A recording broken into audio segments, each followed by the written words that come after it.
سڵێمان موعینی ئەو سەرکردە کوردەی ڕۆژهەڵات کە بەدیلی لەلایەن بارەگای بارزانیەوە کوژرا و ڕادەستی ئێران کرایەوە. ئایا مستەفا بارزانی ئەو فەرمانی لە ژێر چ کاریگەریەکدا دەرکرد؟ ئایا سڵێمان موعینی مەترسی بوو لەسەر شۆڕشی باشوور یان مەترسی بوو لەسەر دەوڵەتی نیزامی ئێران؟ بارەگای بارزانی چی بوو؟ کام بڕیار لەوێوە دەرکرا؟ سەرباری بوونی ئەو ڕاستیەی کە کورد دابەش کراوە بەسەر دەوڵەتانی نەیاردا بەڵام هیچ کاتێک ئەو داگیرکاریەی قبول نەکردووە و بەردەوام دژی وەستاوە. بۆ ئەو مەبەستە لە هەر یەک لە پارچەکانی کوردستان شۆڕش دژی ئەو ڕژێمانە کراوە. سەرباری ئەوەی کورد لە یەکتر دابڕێنراوە بەڵام لەسەر ئاستی پارچەکان یەکگرتنەوەیەکی بەهێز لە ناو خەڵکدا هەبوو. لە هەر حاڵ و بار و دۆخێکی نەخوازراودا کوردانی پارچەیەک بۆ پارچەکەی تر بوونە پەناگەونەوە. ڕاست پێچەوانەی سیاسیەکان کە هەمیشە بۆ پاراستنی خۆیان دەستیان بەرداوە لە کوردانی پارچەکانی تر. تەنانەت لە ئێستادا وەها بەگوێی خەڵکدا دەخوێنن کە شۆڕشی هیچ پارچەیەک پەیوەندی بە پارچەکەی ترەوە نییە و تەنانەت زۆر جار وشەی بڕۆنەوە بۆ خاکی خۆتان بەرامبەر بە کوردانی پارچەکانی تر یان شۆڕشی پارچەکانی تر بەکاردێ. ڕاست ئەو قسەیە جێبەجێکاری ئەو سیاسەتەیە کە کوردی هیچ پارچەیەک هاوسۆزی نەبێت بۆ ئەوانی تر و لەسەر حیسابی ئەوان ئەو بەباشی بژی. بابزانین ئەو باوەڕە چۆن بووە هۆکارێک بۆ کردنە قوربانی سەرکردەی ڕۆژهەڵات سڵێمان موعینی. سڵێمان موعینی لە حەڤەی مانگی شوباتی ساڵی 1933 لە شاری سابلاغ لەدایک بووە. هەر لە تەمەنی لاوێتیەوە بەشداری سیاسی دەکا و دەبێتە سەرمەشقی گەنجانی ناڕازی هاوشانی ئەحمەد تۆفیق. ساڵی 1953 و لە سەردەمی حکوومەتی دکتۆر موسەدیقدا ڕابەرایەتی خۆپیشاندانی دەکرد. دواتر حکوومەتی دکتۆر موسەدیق لە ئێران ڕوخێندرا. لاوانی دیموکرات لەو کاتەدا کە خەریکی کۆبوونەوە بوون لەلایەن ڕژێمی شای ئێرانەوە بەسەریاندا دەدرێت و کەسێک بە ناوی حەسەن ڕەمەزان شەهید دەکرێ و باوکی سڵێمان موعینیش لەم کۆبوونەوەیەدا قۆڵبەست دەکرێت. یەکی مانگی 3 ساڵی 1957 ئازاد دەکرێت. سڵێمان موعینی بۆ ماوەیەک لە تارانی پایتەختی ئێرانەوە بەنهێنی درێژە دەدات بە خەبات. ساڵی 1960 حکوومەتی ئێران هێرشێکی بەرفراوان دەکاتە سەر ڕۆژهەڵاتی کوردستان و نزیکەی 1500 کەس دەستگیر دەکات.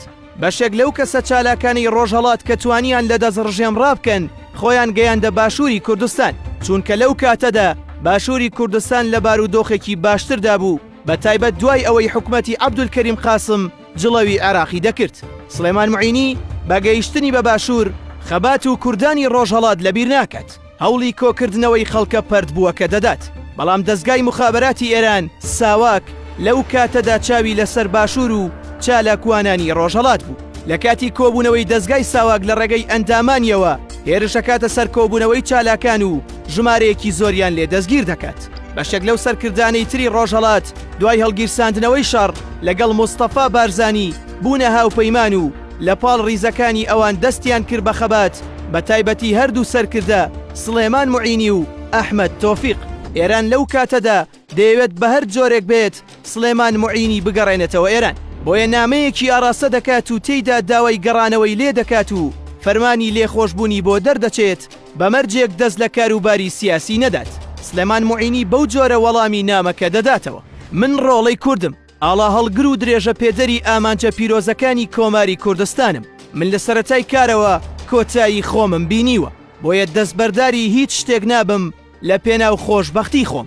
سڵێمان موعینی و مستەفا بارزانی دەچنە یەک سەنگەری خەباتەوە، بەڵام دوای ماوەیەک نێوانیان ساردی تێدەکەوێ و موعینی لە مستەفا بارزانی دوور دەکەوێتەوە.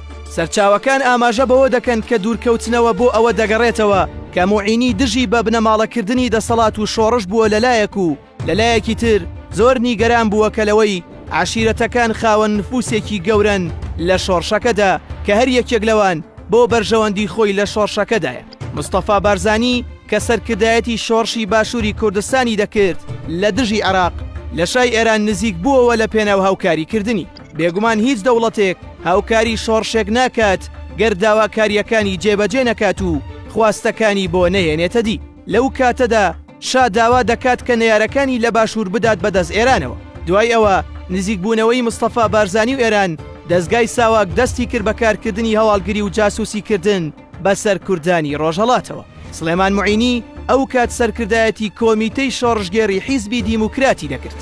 ئەو کۆمیتەیە بوو بە هیوایەک بۆ ڕۆژهەڵات، بە تایبەتی دوای ئەو بێهیواییەی کە بەهۆی ڕووخانی کۆماری کوردستانەوە ڕووی تێکردبوون. بەشێک لە ئەندامانی ئەو کۆمیتەیە پێک دەهاتن لە سلێمان معینی، سمایلی شەریفزادە، مەلا ئاوارە، خەلیل شەوباش، عەبدوڵڵای معینی، مەلا مەحموودی زەنگەنە و چەندان کەسی تر. دەستگای ساواک بە سەرکردایەتی ژەنەراڵێک بە ناوی ئووەیسی هەوڵ دەدات تۆڕێکی گەورەی جاسوسیکردن لە کوردستان پێک بهێنێت و لەو ڕێگەیەوە نێرەکانی ئێران لەناو ببات. بەپێی زانیاریە بڵاوە پێکراوەکان لەلایەن بنەماڵەی معینی بەم جۆرە باز لە پلانگێڕیەکە دەکەن. کەسایەتیەک بە ناوی قادر تەگەرانی داڕێژەری پلانەکە بووە بۆ خستنەداوی معینی و هاوڕەکانی. قادر تەگەرانی پیاوی ئەو کاتی عێراق و ئێران و مستەفا بارزانی بووە و وەک کورد دەڵێ پیاوی پارە بووە، لەکوێ بای هەبا لەوێ شەنی دەکرد. قادر تەگەرانی ئەو ڕۆژە سلێمانی معینی و خەلیل شەوباش لە ڕێگەی سیتەکەوە دەباتە سلێمانی و بە ئاراستەی بۆسەی سدیق ئەفەندی دەیانبات و دەکەونە ناوی. معینی و خەلیل شەوباش قۆڵبەست دەکرێن و ڕەوانەی بارەگای بارزانی دەکرێن کە ئەو کات بارەگاکە بۆ یەکلایکردنەوەی بڕیارەکان دروست کرا بوو. شەخسی یەکەمی بڕیارەکانیش بارزانی بوو، بەڵام بەر لە گەیشتنیان بە بارەگا لە ڕێگە خەلیل شەوباش بە بڕیارێکی بارەگای بارزانی دەکوژرێت. سلێمان معینی دەگەیەندرێتەوە بارەگا، بەڵام لەلایەن مستەفا بارزانیەوە بە خێرهاتنی ناکرێ و بە فەرمی داوای لێ دەکات خۆی بدات بەدەست ئێرانەوە و کۆتایی بە خەبات بهێنێ و پێی دەڵێت تا پارچەیەک ئازاد نەبێت کە باشووری کوردستانە بارگرانی بۆ خۆمان دروست ناکەین و بەرامبەر شۆڕشی پارچەکانی تر دەوەستین. معینی لە وەڵامی بارزانیدا دەڵێت ئێوە کە هاتن بۆ ڕۆژهەڵات ئێمە هاوکارتان بووین، بۆیە هیچ چرکەیەک بیرمان نەکردەوە لەگەڵ عێراق دژی ئێوە ڕێک بکەوین. چۆن تۆ دەتەوێت بچیتە باوەشی ڕژێمێک کە دەستی بەڕووخانی کۆمار سوورە. بەپێی سەرچاوەکان لە نزیکەکانی معینی ئەم گفتوگۆ توندەی نێوان مستەفا بارزانی و سلێمان معینی هەریەک لە ئیدریس بارزانی و مەسعود بارزانی و دوو کارگێڕی ساواک بەشدار بوو. بارزانی لە سنوورێکدا لە چوارچێوەی کتێبەکەی ئەو ڕووداوە بە ڕووداوێکی ناچاری دەداتە قەڵەم و تەنانەت دەڵێ معینی چوو بووە بەرەی خیانەتکارانی 66 و هاوکاری ڕژێمی عێراق. بەڵام بنەماڵەکەی دەڵێن ئەوە تەنها پاساوهێنانەوەیە بۆ پەردەبۆشکردنی ئەو تاوانە نیشتیمانیە گەورەیە. مستەفا بارزانی فەرمان دەکات بیخەنە زیندانی شۆڕشەوە، هەژاری موکریانی دەنێرێت بۆ لای بۆ ئەوەی ڕازی بکات خۆی بدات بەدەستەوە، بەڵام نائومێدانە دەگەڕێتەوە. تەنانەت ئەمە دەبێتە هۆکارێک کە هەژار دواتر کۆمەڵێک تۆمەت بخاتە پاڵ معینی لە بەرژەوەندی مستەفا بارزانی و دەستگای ساواگڕەتی دەکاتەوە معینی بە زیندوی وەربگرێتەوە وەیە داوا دەکات بیکوژن. 15 مانگی 5 ساڵی 1968 بە فەرمانی بارزانی معینی دیل و ئەسیر گول لە باران دەکەن و دواتر تەرمەکەی دەنێرنەوە بۆ ئێران. دوای وێنەگرتنی تەرمەکەی و نیشاندانی بە سەربازەکانی ڕژێم لەژێر کاریگەری شەقامی کوردی لە ڕۆژهەڵات تەرمەکەی دەدرێتەوە کە سوکارەکەی. حەڤەی مانگی 5 ساڵی 1968 لە ناو باوەشی گەرمی خاکدا بە دیار هەڵڕشتنی دەیان فرمێسکی نائومێدی معینی بە خاک دەست پێدرێت.